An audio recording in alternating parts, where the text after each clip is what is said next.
finance requires aggressive personalities. That's what my brother, Troy, said when he terminated my partnership. Just like that. 23 years building Shepherd Capital Holdings, and he cut me loose with a handshake in corporate speak. Want to know how one betrayal changed everything? Stick around, because this story on Jake's Revenge will blow your mind. My name is Colin Shepherd. I'm 41, and until last week, I was senior partner at the investment firm my dad started in our garage back in 1987. Troy's 39, 2 years younger, but he's been acting like the heir apparent since he learned to walk. Dad always said Troy had the killer instinct for high finance. Me? I was the steady hand, the one clients trusted with their retirement funds and their kids' college money. Troy had been circling this moment for months. Ever since Dad announced he was stepping back from day-to-day operations, Troy started making moves, brought in 2 outside investors, restructured the partnership agreements, held meetings I wasn't invited to. The writing was on the wall, but I kept my head down and did my job. 23 years of client relationships don't just disappear because your little brother gets ambitious. Can you guess what happened when Troy called me into that conference room? You won't believe the twist coming up on Jake's Revenge. The morning he called me in, I knew what was coming. Troy sat behind Dad's old desk like he'd been born to it, wearing a suit that cost more than most people make in a month. The 2 outside investors flanked him like bodyguards. "Colin, we need to talk about your role moving forward," he started. I sat across from him in the same chair where I'd pitched my first client presentation 15 years ago. The leather was worn smooth from all the nervous executives who'd sat there before me, hoping we could save their companies from bankruptcy or grow their family trusts into something their grandchildren would thank them for. "The firm's evolving," Troy continued. "We're moving into more aggressive investment strategies, cryptocurrency portfolios, high-yield derivatives, venture capital partnerships, the kind of plays that require a certain mindset." He paused, watching my face for a reaction. I didn't give him one. "You're brilliant with the conservative clients, Colin, but that's yesterday's market. Today's wealth builders want growth, not safety." I knew where this was heading, but I let him finish his speech. 23 years of partnership, and he couldn't even give me the courtesy of honesty. He had to dress it up in business jargon and market analysis. When he finally got to the point about terminating my role, I stood up and extended my hand. "I understand," I said. "Aggression can be effective." Troy shook my hand, probably expecting a fight or at least some pushback.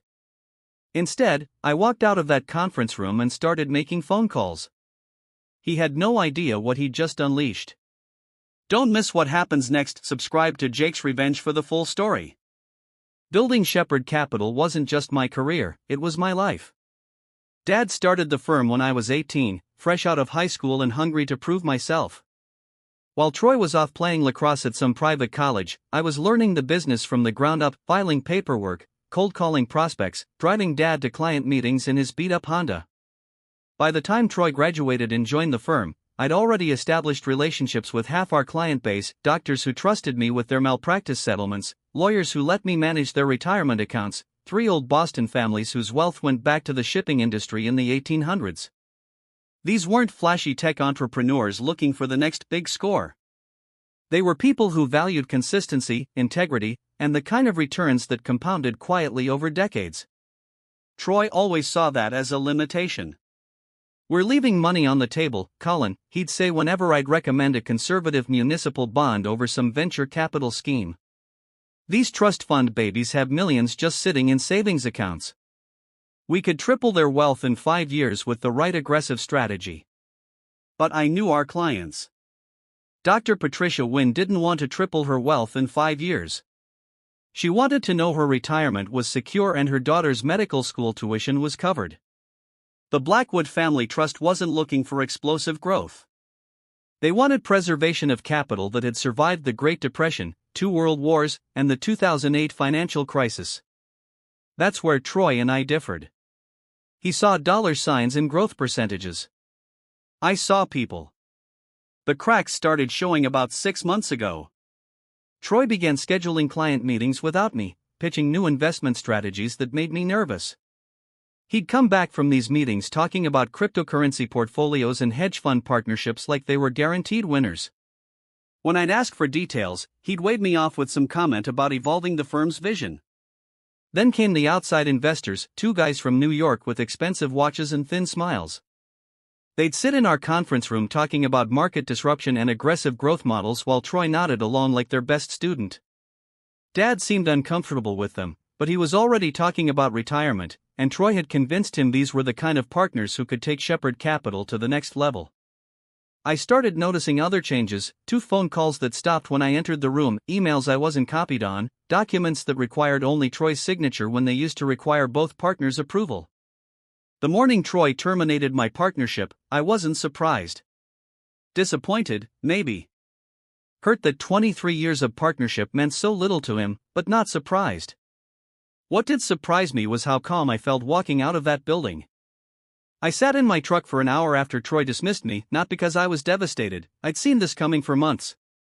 I sat there because I was calculating. 23 years of client relationships don't just belong to Shepherd Capital Holdings.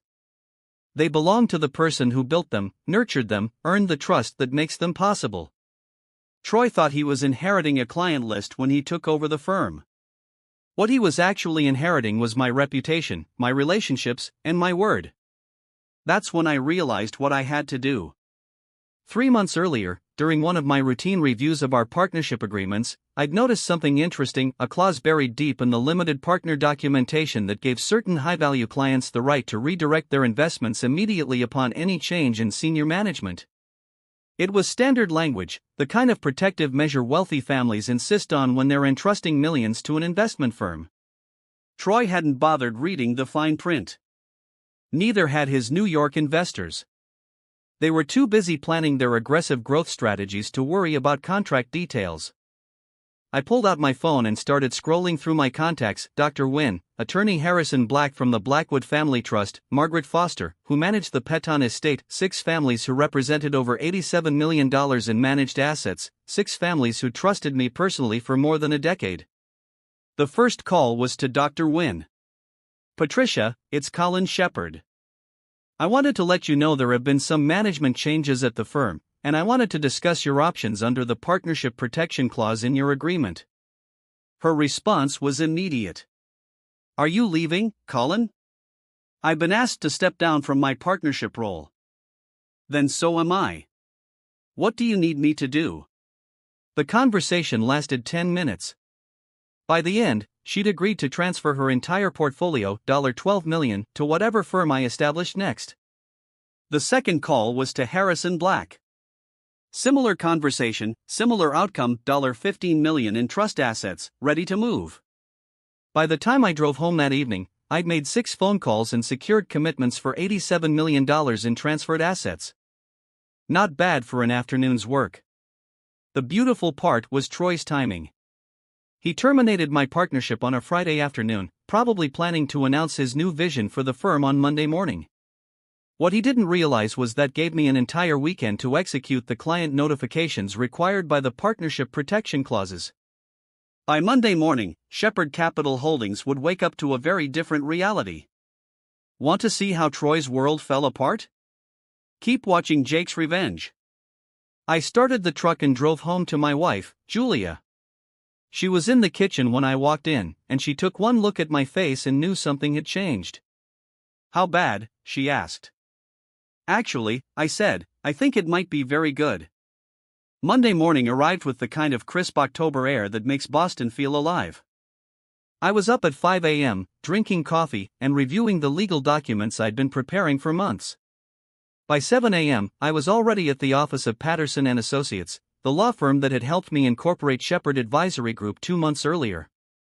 The paperwork was simple: 6 asset transfer requests, each one perfectly legal under the partnership protection clauses Troy had never bothered to understand.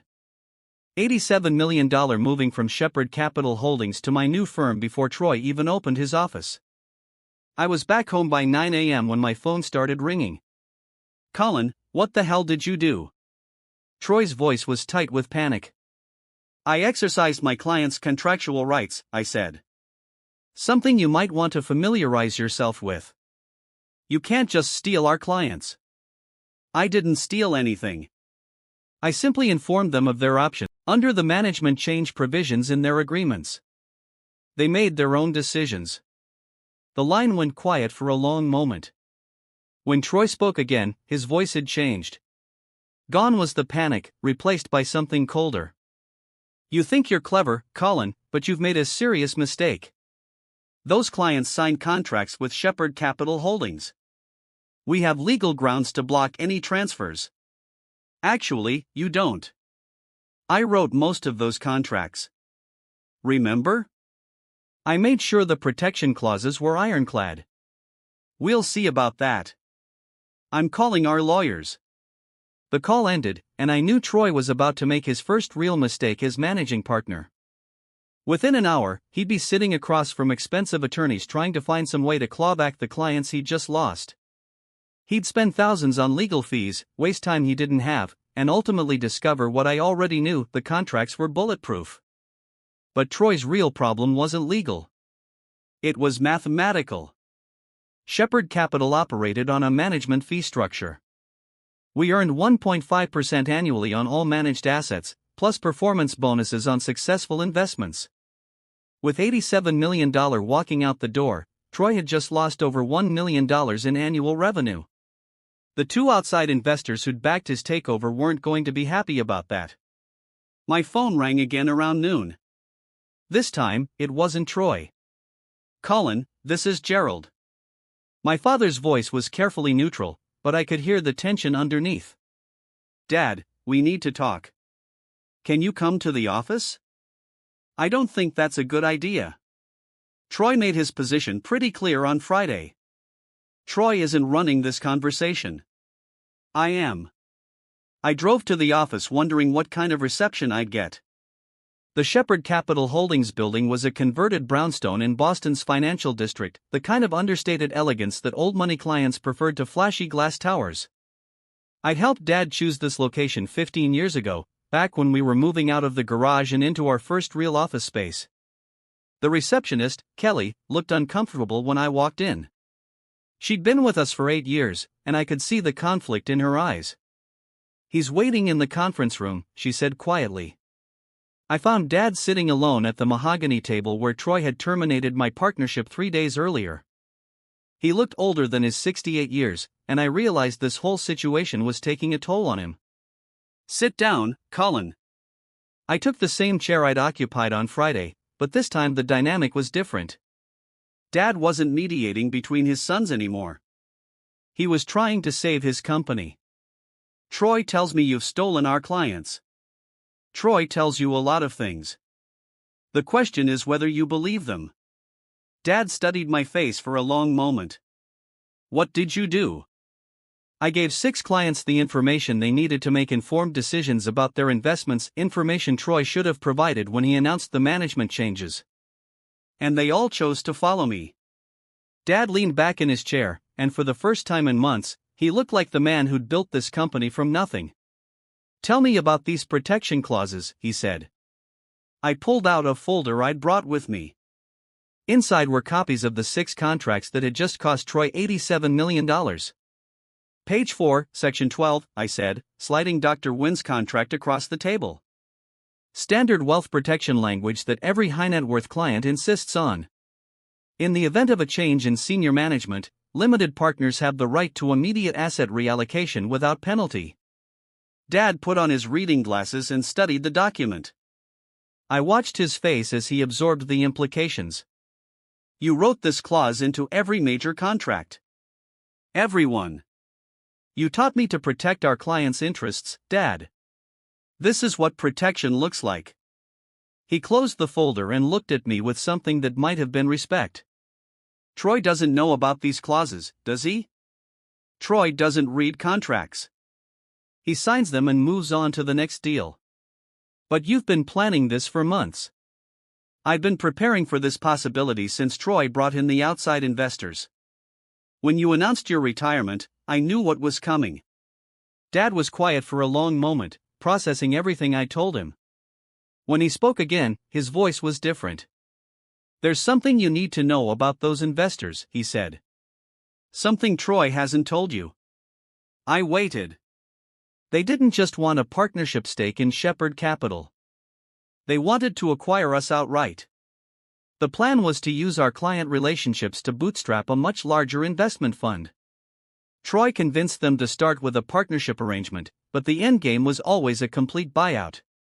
The pieces started falling into place: Troy's aggressive expansion plans, the meetings I wasn't invited to, the rush to change the firm's investment philosophy. They were never planning to keep me around, I said. Troy convinced them you'd be a problem, too conservative, too attached to the old ways. They wanted someone who could deliver the kind of growth numbers that would justify their investment. And now, Dad almost smiled, now they're looking at a firm that just lost 60% of its managed assets in a single morning. The growth projections Troy promised them are mathematically impossible. I understood then why Dad had called this meeting. It wasn't about family reconciliation or finding a way to bring me back into the fold. It was about survival. What are you asking me, Dad? I'm asking what it would take for you to consider returning those clients to Shepherd Capital. Under Troy's management? Nothing. What about under different management? I studied his face, looking for the angle I knew had to be there. The outside investors have an escape clause, Dad continued. If the firm fails to meet certain performance benchmarks in the first quarter, they can withdraw their investment and dissolve the partnership. Troy doesn't know about this clause.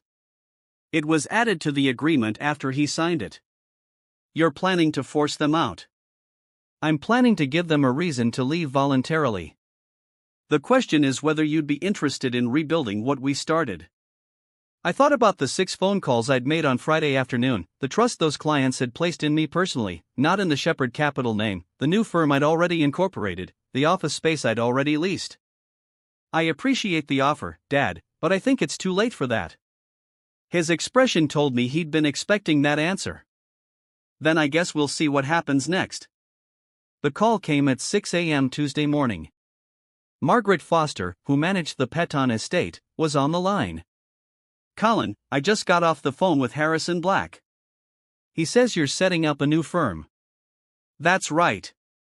Shepherd Advisory Group will be operational by next Monday. Good.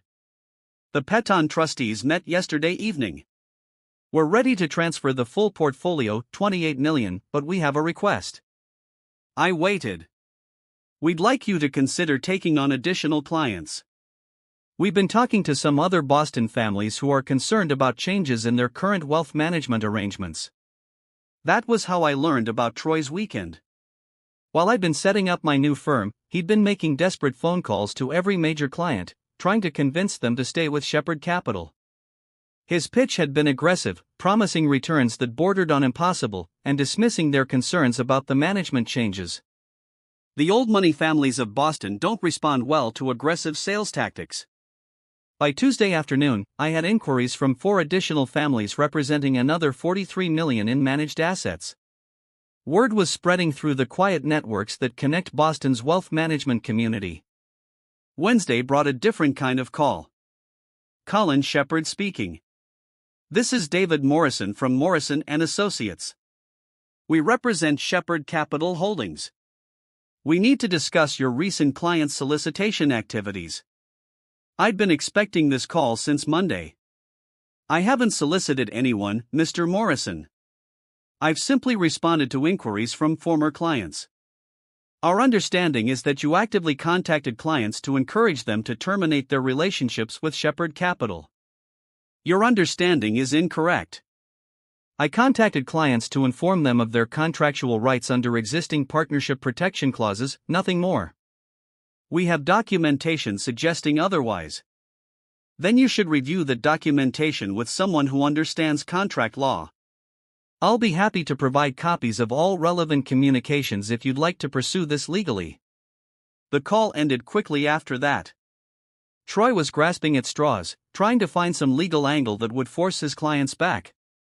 But contracts are contracts, and I'd written good ones. Thursday morning brought news that changed everything. Kelly, the receptionist at Shepherd Capital, called me at home. Colin, I probably shouldn't be telling you this, but I thought you should know. The 2 investors came in yesterday. They were in Dad's office for 3 hours. When they left, Troy looked like someone had died. What happened? I don't know exactly, but I heard raised voices. And this morning, Troy's been on the phone with headhunters. I think he's looking for a new job. I thanked Kelly and hung up, then sat at my kitchen table trying to piece together what had happened. The investors had probably run the numbers and realized their aggressive growth projections were impossible without the clients I'd taken. They were cutting their losses and getting out. That afternoon, I got a call that confirmed my suspicions. Colin, it's your father. Can we meet? We met at a coffee shop in Harvard Square, neutral territory away from the office. The investors are out, Dad said without preamble. They invoked their escape clause this morning. And Troy? Troy is trying to salvage what's left. But without their backing, he doesn't have the capital to pursue the aggressive strategies he promised. He's essentially running a firm with 30% of its original client base and no growth prospects. What are you going to do? Dad stirred his coffee slowly, thinking. I'm going to make you an offer one last time. Friday morning, exactly 1 week after Troy terminated my partnership, I was sitting in my new office overlooking Boston Harbor when my assistant knocked on the door. Mr. Shepard, there's someone here to see you. Says his name is Troy. I found my brother in the reception area looking like he hadn't slept in days. His expensive suit was wrinkled, his tie askew. The confidence he'd radiated a week earlier was gone. Colin, we need to talk. I led him into my office, noting how he took in the harbor view, the mahogany desk, the client photos already hanging on the walls. Shepard Advisory Group looked more successful in its first week than Shepard Capital had in its last year. Nice setup, he said, but there was no admiration in his voice. What can I do for you, Troy? He sat down heavily in the chair across from my desk. I need those clients back. Which clients would those be? Don't play games with me, Colin. You know exactly which clients, the Winds, the Blackwoods, the Petons, all of them. Those clients made their own decisions based on information they were contractually entitled to receive. The investors pulled out yesterday. Without them, I can't cover the overhead. The firm's hemorrhaging money. I studied my brother's face, seeing something I'd never seen there before, genuine fear. What exactly are you asking me to do? I'm asking you to come back as senior partner. We can rebuild this thing together. Under whose management? Troy's jaw tightened. Mine. I'm managing partner now.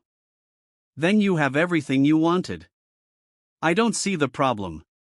The problem is I can't run a firm without clients. And the clients followed you. I leaned back in my chair, letting the silence stretch between us. Through the window, I could see the harbor where Boston's merchant families had built their fortunes 2 centuries ago. Old money, patient money, the kind that valued relationships over quick profits. You terminated my partnership because you said finance requires aggressive personalities, I said finally. You were right about that. So you'll consider coming back? No, Troy.